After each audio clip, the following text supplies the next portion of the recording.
Сильное мускулистое телосложение,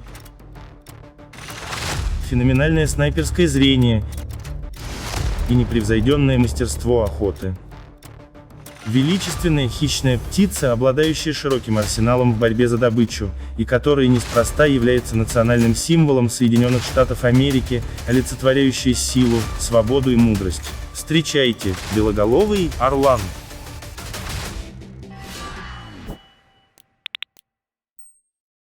Эта поразительно красивая и сильная птица имеет опасное оружие, в виде мощного клюва и огромных острых когтей. Она способна нападать на довольно крупных животных, что в свою очередь внушает и страх, и уважение. Белоголовый орлан в основном обитает на территории Канады и США, а также в некоторых районах на севере Мексики.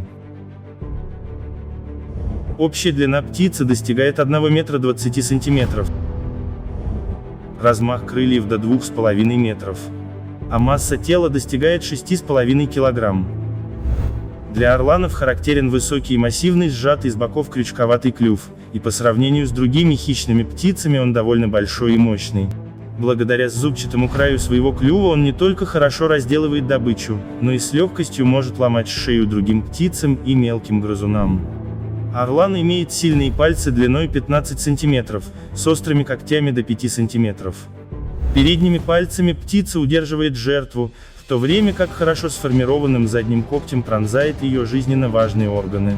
Летают они в основном со скоростью 50 км в час, но в погоне за добычей могут разгоняться до 160 км в час. Так как крылья у орлана очень широкие и длинные, это позволяет ему долго парить над землей, высматривая добычу. На черепе ярко выражены надбровные дуги, они защищают глаза птицы от сильного ветра и воды во время быстрого полета и придают ей строгое выражение. Орланы – это птицы очень зоркие. Они видят добычу дальше 2 километров. Как и у всех представителей семейства ястребиные, сетчатка глаз имеет около 1,5 миллиона светочувствительных клеток, что в 8 раз больше, чем у человека. Глаза, направленные вперед, обеспечивает этим хищникам безупречное бинокулярное зрение, которое дает возможность издалека увидеть жертву и точно оценить расстояние до нее. Питаются эти птицы в основном крупной рыбой, массой до 4 килограммов, но также охотятся и на другую самую разнообразную дичь, это зайцы, хомяки, змеи, черепахи и так далее. Могут запросто нападать на более крупных животных, таких как лисицы, и даже на молодых северных оленей. А здесь орлан, наверное, подумал, что это большой хомяк, но скорее всего медведь просто находился вблизи его гнезда. В зимний период бывают случаи нападения на домашних животных, кошек и собак.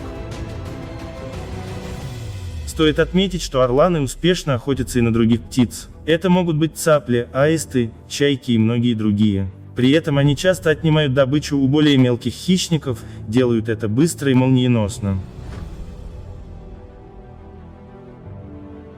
Они выслеживают свою жертву не только с воздуха, но и с засады, сидя на высоком дереве или на какой-нибудь скале.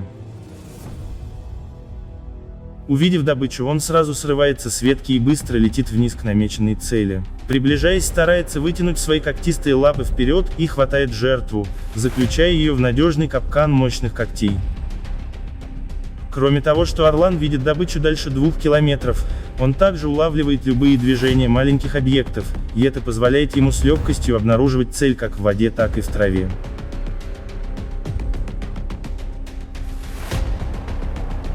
Один из любимых деликатесов орлана – это небольшая водоплавающая птица-лысуха, которую он с легкостью хватает мощными когтями и уносит с собой.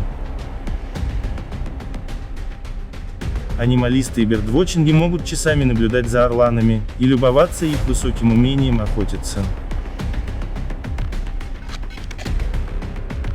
Для жизни и гнездования орлан выбирает хвойные леса или твердолиственные рощи, которые находятся вблизи большого озера, речки, океана или лимана. Идеальным местом для обитания является незамерзающий водоем. Там суровой зимой стаи птиц собираются, чтобы поживиться рыбой. Рыбы здесь в изобилии, но даже в таких местах запасы провианта заканчиваются, и за него приходится бороться. В этом случае в ход вступают все те же мощные когти, удар которыми свергает противников наповал. Когда провиант полностью заканчивается, птицы начинают искать новые незамерзающие источники. Иногда, чтобы найти такие места, некоторым птицам порой приходится преодолевать колоссальные расстояния, от 1 до 2500 километров. Как уже было сказано ранее, свои гнезда орланы устраивают на больших деревьях, скалах или береговых обрывах. Стоит добавить, что они строят свое жилище в тех укромных местах, куда трудно подобраться другим хищникам. Оно представляет собой огромную кучу из различных веток и сучков. Обычно гнездо достигает в диаметре 2,5 метра, имеет высоту около 4 метров и весит около тонны. На создание такого большого жилища им требуется не менее 3 месяцев. Так как гнездо очень тяжелое, часто случается так, что при сильном порыве ветра оно разрушается, или ломает держащие его ветки. Но такое случается редко, потому что эти птицы хорошо мастерят свои гнезда. Если гнездо устроено высоко на скалах, то оно может без проблем использоваться десятилетиями, лишь слегка обновляясь из года в год. Самка откладывает от 1 до 3 яиц, и высиживает их около 35 дней. Первые 3 недели она постоянно находится в гнезде, в то время как самец активно занимается добычей корма и собиранием материала для укрепления гнезда. Вместе они упорно переносят любое ненастье, поэтому ничто этих птиц не заставит покинуть свое гнездо и родные места. Несмотря на холод и очень большие снегопады, самка успешно высиживает яйца.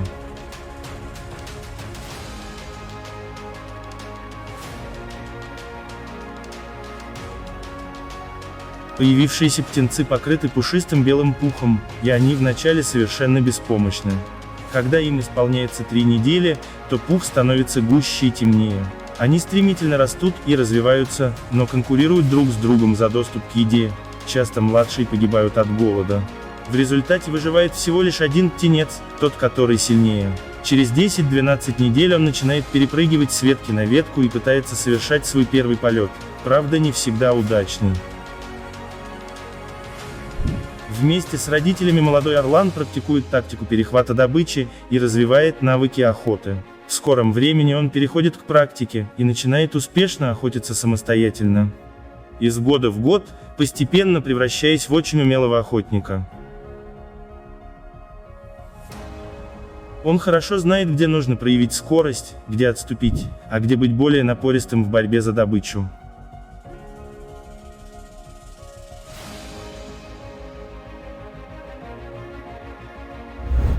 В естественной среде продолжительность жизни орланов составляет примерно 15-20 лет, но эти хищные птицы могут прожить до 30, а то и 40 лет в зоопарках и питомниках.